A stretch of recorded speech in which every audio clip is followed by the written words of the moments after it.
Yo guys, welcome back to another video. Today we have something very interesting here called "Dealerships Are Getting What They Deserved" by my boy Thomas Sieber. Now, it's very interesting how everything is going with the car market and stuff like that, bro. I've seen many videos on this, but it's getting to a point now to where like, bro, people are just resorting to Facebook Marketplace. You know what I'm saying? And rightfully so. I low key prefer that at the like at the most. I'll go to like maybe like a tote note and stuff like that. But I'm not going back to these like name brand dealerships. I don't care how much money I get. You know what I'm saying? But let's see what this guy's talking about. If you drive past a car dealership right now, it'll be completely full of inventory, hundreds and hundreds of new cars sitting Nice on their cars though. dealership lots, and it's quite different from what it was just a few years ago when that same car lot was completely empty. Now they're completely full of inventory. They even have overflow lots to put. As someone that has like dreams of like living outside of America and stuff like that, bro, I wouldn't even buy anything to like I just make money here at this point, right? I'm not trying to spend any of it, especially on something like a car here in America, bro. If I'm gonna be flaunting like that, bro, it's not gonna be in America, bro. It's gonna be somewhere else. All their overflow inventory, which car sales volume went up a little bit, but we're still not hitting records from our past. In 2016, we sold more cars than 2025. But it is Crazy. true that we sold more cars in 2025 than we did in 2024. And it's been going up since the low because they had no inventory. But it's still lower than it is since 2016. And even the early 2000s, we were selling more cars in 2020. What? $36,000 for that? But that doesn't Yeah, really I'm say good a off that, lot bro. because guess Yeah, we're what? good off that. Dealerships are making less money right now and they're having to go back to the volume basis, selling cars below MSRP at a volume. They try to make it up in their fixed operations side of things and their finance box. So it's a completely different situation now. Now that lots are completely full, Oh, I can't finally imagine discounts are how much back. this is There's gonna no cost. more over MSRP A BS. hundred If you thousand remember, dollars, there were market adjustments, nitrogen filled tires, all these add-ons that dealerships do. I mean, we've seen $5,000. bro. I have a 2001 Chevy Silverado that will probably last longer than that thing right there, bro.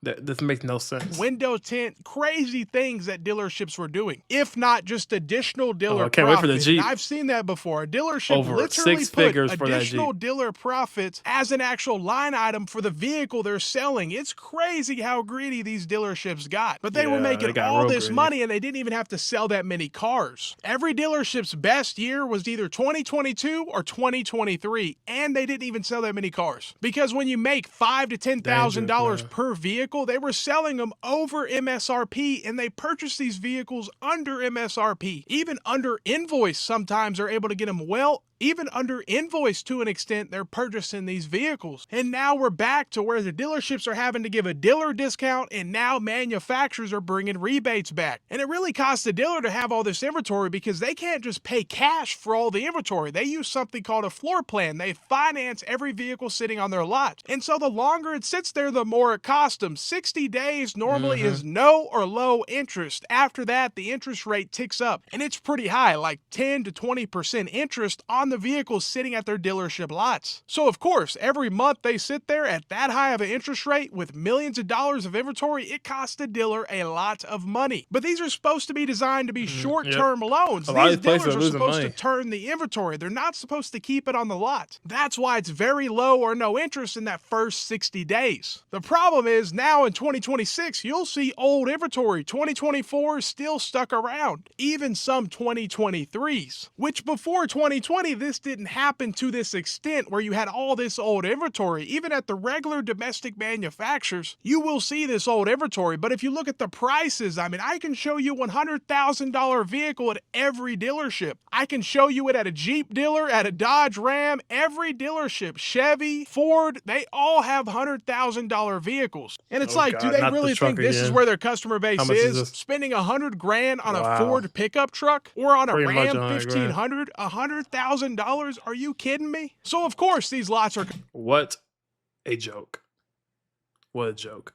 completely full. Prices went up over 50%, and that was just in 4 years how much of an increase prices went up. And unfortunately, you're not allowed to legally purchase a brand new vehicle directly from the manufacturer. So you have these third-party dealerships put into business because there's something called franchise laws in your state. These laws require customers to go through third-party dealerships to purchase a Ford, a Toyota. You can't go directly to the manufacturer and purchase a vehicle. Most people have no idea that this law exists and it's for the consumers. This is what they say, it's what they lobby for, because there's a lot of lobbying behind these dealers. But obviously it does nothing but add costs. It's just a middleman in between the customer and the actual manufacturer, and the dealerships in the middle. And this is why they screw you over so bad. People don't even know how bad they screw you over. They bump your rate without you even knowing. So if you go to the dealership and they obtain your financing, which all they do is take your info and send it to banks, there's no risk or anything for the dealer, and they're actually getting to bump the rate. So the bank approves you at 5%, but then the dealership will show you 7% interest, so they can bump the rate 2 points, and you end up paying that higher interest for the loan term. But then the bank actually gives the dealership a cutback of the difference. So this is a big profit driver for dealers, and it's a real way that dealers screw people over without them even knowing. There are a few dealerships that explain this to the customer and say, okay, we obtain your financing, we're bumping your rate. But 99% of them don't tell you, and they don't want you to know. But I see a world where we could have both direct to manufacturer sales and dealership sales if the third-party dealerships can stay in business. But it's going to be hard when customers can just go somewhere and purchase a vehicle without having to jump through hoops and negotiate and get nitrogen-filled tires taken off. I mean, imagine going to a car dealership right now in 2026 and seeing $300 or $400 charge for nitrogen-filled tires. Would you feel any type of way? I mean, they're trying to sell you air for your vehicle for hundreds of dollars when you're purchasing a vehicle that's super expensive. It makes absolutely no sense, but dealerships went to a whole nother level the last few years. When their lots were empty, they were able to make the most amount of money they ever have. Now their lots are completely full, their floor plan cost is adding up, and now dealership discounts are back combined with manufacturer rebates. But is it enough for you? I know a lot of people say it's not enough. With the prices how high they are, they're just keeping the vehicle they have. And the data shows that people are keeping the cars they have longer. Instead of going out and getting a car, nowadays people are financing these vehicles for 84 months. And then you gotta hope the vehicle doesn't have issues for 84 months. But with these insane prices, these vehicles should be super reliable. But there's a lot of issues with that as well. But these dealerships are overflowing with inventory. They're struggling to sell this stuff without discounts. And the whole thing where there were market adjustments and over MSRP, that stuff's over. Don't ever pay that stuff with the dealer. There was no point to pay it even back then,